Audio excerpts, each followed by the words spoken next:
भैया कल एक विमान में अंदमान विमान वो क्रैश हुआ था, उसमें कई लोगों की जान, क्या लगता है कि किसकी लापरवाही रही, किस वजह से हुआ था? मैं अभी छोटे सिंह यादव जी जो कन्नौज से लोकसभा के सांसद रहे, वो आज हमारे बीच में नहीं। उनके परिवार, उनके सहयोगी साथी और उनके तमाम जानने और पुरानी पहचान के लोग आज आए थे। उस सबसे मैं मिल के आया हूँ, दुख बांट के आया हूँ। समाजवादी पार्टी का और समाजवादी लोगों का बड़ा नुकसान हुआ है। वो हमारे पार्टी के संस्थापक सदस्य रहे। कोऑपरेटिव को लेकर के उनके पास बड़े पैमाने पे जानकारी थी। लोकसभा के सांसद रहे, विधायक रहे, कई सरकारें बनाई और इस कन्नौज के विकास में उनका बड़ा योगदान भी रहा है। उनकी क्षति, उनकी कमी हमेशा याद रहेगी, कमी हमेशा दिखाई देगी हम लोगों को। लेकिन जो रास्ता उन्होंने दिखाया, डॉक्टर रामानंद लोहिया का, बाबा साहब भीमराव अम्बेडकर जी का, नेताजी का, उसी रास्ते पे चल करके हम लोग उन्होंने जो समाजवादी विरासत दी उसको आगे बढ़ाने का काम करें। जहाँ तक जो घटना अहमदाबाद में हुई है, बहुत दुखद घटना है। और जब तस्वीरें हम देखते हैं तो न केवल दुख होता है, बल्कि ये भी मन में आता है कि आखिरकार हो कैसे गया। और आज के समय पर जहाँ पर टेक्नोलॉजी में चीज़ें इतनी आगे हैं, बहुत सी चीज़ों का अनुमान पहले ही लगाया जा सकता है, लेकिन घटना जो हुई है उसकी जांच हो रही है। हमने तो आपके माध्यम से जाना है कि उसका ब्लैक बॉक्स भी मिल गया है और उसमें जो जानकारी होगी उसके बाद मैं समझता हूँ जो इन्वेस्टिगेशन एजेंसीज लगी हैं उनकी जांच रिपोर्ट जब आ जाएगी तो सच्चाई सामने आएगी। लेकिन ऐसी घटना न हो, यही हम लोग प्रार्थना कर सकते हैं, यही हम लोग सोच सकते हैं कि इस तरह की घटना दोबारा कहीं ना हो। अगर कई इमरजेंसी लैंडिंग की गई है एयर इंडिया की, वो तो एक दूसरा पहलू है, क्योंकि कहीं वॉर हो गया उसकी वजह से, वो अलग टेक्निकल चीज़ें हैं। लेकिन पता नहीं दुनिया में हो क्या रहा है। अगर कानून व्यवस्था की बात की जाए भैया, तो कानपुर में बच्ची के साथ एक रेप हुआ था, तमाम ऐसे घटनाएं सामने घट रही हैं। दुनिया में न जाने क्या हो रहा है। कहीं रशिया यूक्रेन का वॉर चल रहा है, कहीं हमारे पड़ोस में इधर भी वॉर चल रहा है। अभी अभी भारतीय जनता पार्टी के लोग सिंदूर को लेकर के बड़ी कार्यक्रम किए। भारतीय जनता पार्टी जो अपने कार्यक्रम कर रही थी, जब आप उस नाम को देखते हैं तो हम लोगों को, यही आम लोगों को समझ में आता है कि अपनी जो चूक हुई है उसकी लोगों से माफ़ी मांगने जा रहे हैं। सिंदूर, जो नाकामी हुई उनकी, या जो कमी रह गई, जो चूक हुई, जो इंटेलिजेंस फेलियर हुआ, उसको दूर करने के लिए घर घर जा रहे हैं, क्योंकि चूक पर उनके पास कोई जवाब नहीं है। हमारा देश मजबूत हो, हमारे देश की फौजों के पास और अच्छे संसाधन हो और अच्छी चीज़ें मिलें जिससे वो दुश्मन का मुकाबला कर सकें। खासकर जो पड़ोसी देश हैं, इधर में कानपुर की बात जब आप कर रहे हैं तो सुनता हूँ कि भारतीय जनता पार्टी के एक बहुत बड़े विचारक, जो भारतीय जनता पार्टी को अपने विचार देते हैं, वो ये कह रहे हैं कि अब हमें स्वदेशी अपना लेना चाहिए। ये राय अखबार में ना आए, बल्कि अगर ये राय दिल्ली और यूपी की सरकार तक पहुंच जाए, आज सरकारें अगर बाहर का सामान लाना बंद कर दें तो हम सब स्वदेशी हो जाएंगे अपने आप।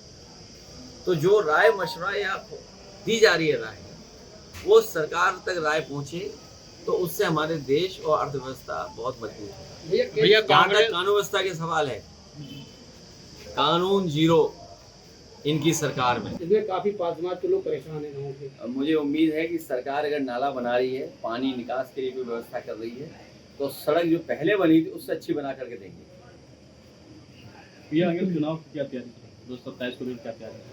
उसमें क्या बताना, कन्नौज में जनता इस बार भारतीय जनता पार्टी का 911 कर देगी। भ्रष्टाचार में कितना नंबर देंगे सरकार को? सब भ्रष्टाचार ही चल रहा है। अभी सुना, मैंने एक वीडियो देखा कि कोई पैर से टक्कर मार रहा था, ठोकर मार रहा था, उससे सड़क निकली जा रही थी। भाई देखो, ऐसा है, वो ठेकेदारों को भी आप जानते हो, उन कामों को हमसे मत बुलवाओ कोई बात, आप सब जानते हो। अगर पेट पूजा नहीं करोगे किसी की तो ऐसे ही पैर से सड़क को खाड़ी जाएगी। अब ठेकेदार भी क्या करे, कितनी पेट पूजा करे किसी की, आप सोचो ना। अगर काम है उसकी क्वालिटी बनाने के लिए उसमें क्वालिटी की चीज़ें लगानी पड़ेंगी, और क्वालिटी न मिले उसके लिए सब मिलकर के कुछ ले लेंगे, वसूल लेंगे उससे, तो क्वालिटी कहाँ रहेगी। ये मत समझना कि मैं ठेकेदार के पक्ष में बोल रहा हूँ, लेकिन ठेकेदार की भी तो मजबूरी समझो आप। कभी अकेले मुझसे बात करना, सच्चाई आपके सामने आ जाएगी। भैया यहाँ पे पाल चौराहा है, उसका नाम अहिल्याबाई होलकर के नाम पर रखा गया है, इसके समर्थन में आप? और अच्छी बात है, हम आएंगे समाज आएगा तो सोने की प्रतिमा लगाएंगे उनकी। अहिल्याबाई जी के इतना सम्मान है समाज में। और अगर पाल चौराहे पे, क्योंकि पहले ये जो मार्ग बाईपास बनाया था समाजवादियों ने, उसके NHAI के लिए लिख करके दिया जिससे 6 लेन बने। जब पहली मीटिंग हुई थी हमारी और जो अभी देश के सरफेस ट्रांसपोर्ट मिनिस्टर हैं गडकरी जी, उनकी जब हमारी मीटिंग हुई तो अभी हम लोगों ने कहा था कि 6 लेन हम मांग रहे हैं, तो 6 लेन सड़क बन गई। अब वो चौराहा जब अहिल्याबाई होलकर जी के नाम से हो रहा है तो समाजवादी लोग उसमें सोने की प्रतिमा लगवाएंगे, और न केवल अहिल्याबाई होलकर जी की प्रतिमा लगेगी बल्कि कन्नौज का जिससे इतिहास है सम्राट हर्षवर्धन, उनकी भी प्रतिमा सोने की लगाई जाएगी कन्नौज। और सोने की बात इसलिए कह रहा हूँ, भारतीय जनता पार्टी से पूछिए कि आज गरीब अपने परिवार की बेटी की या किसी के शादी समारोह में कोई भी सामान नहीं दे पा रहा है। आज अखबारों में पढ़ा है, अखबारों में खबर आई है कि सोना 1 लाख से ऊपर चला गया है। 1 लाख से ऊपर सोना चला गया। सोचिए आप, कोई गरीब हमें बता दो अपनी बेटी की शादी करेगा तो क्या दे पाएगा, एक सामान नहीं दे सकता। ये जो महंगाई है ये भ्रष्टाचार की वजह से। ये जो महंगाई दिख रही है, बीजेपी के लोग अपने लोगों को मुनाफा दिलवा रहे हैं, इसलिए महंगाई है। और जब महंगाई बढ़ेगी तो ना रोजगार मिलेगा, ना नौकरी मिलेगी, ना कारोबार अच्छा कोई नया कर पाएगा। दिल्ली के 11 साल और लगभग उत्तर प्रदेश के 9 साल, 20 साल की उपलब्धि बताएं। जो मुझे दिखाई दे रही 20 साल की उपलब्धि, सड़क समाजवादियों ने बनाई। जो मैं जिस सड़क से अभी मैं आया हूँ, सड़क समाजवादियों ने बनाई, डिवाइडर समाजवादियों ने बनाया।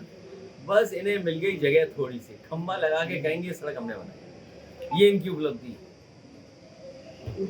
और जहाँ तक कन्नौज का सवाल है, इनकी एक ही उपलब्धि है कि सब समाजवादियों के काम रोक दो।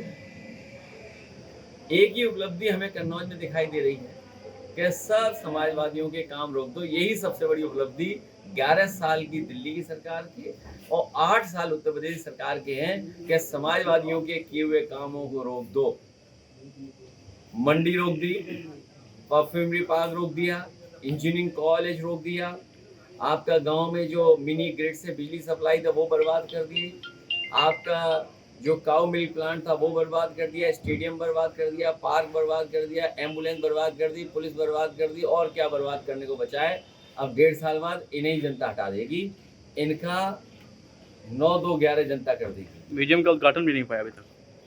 अब सब काम समाजवादी सरकार में होंगे, आप लोग भी सहयोग मदद करें। भैया कांग्रेस पिछड़ों में पैड बनाने के लिए पदयात्रा निकालने जा रही है, इस पर क्या? बहुत अच्छी बात है, पिछड़े जागरूक होंगे इससे और इंडिया गठबंधन और मजबूत होगा।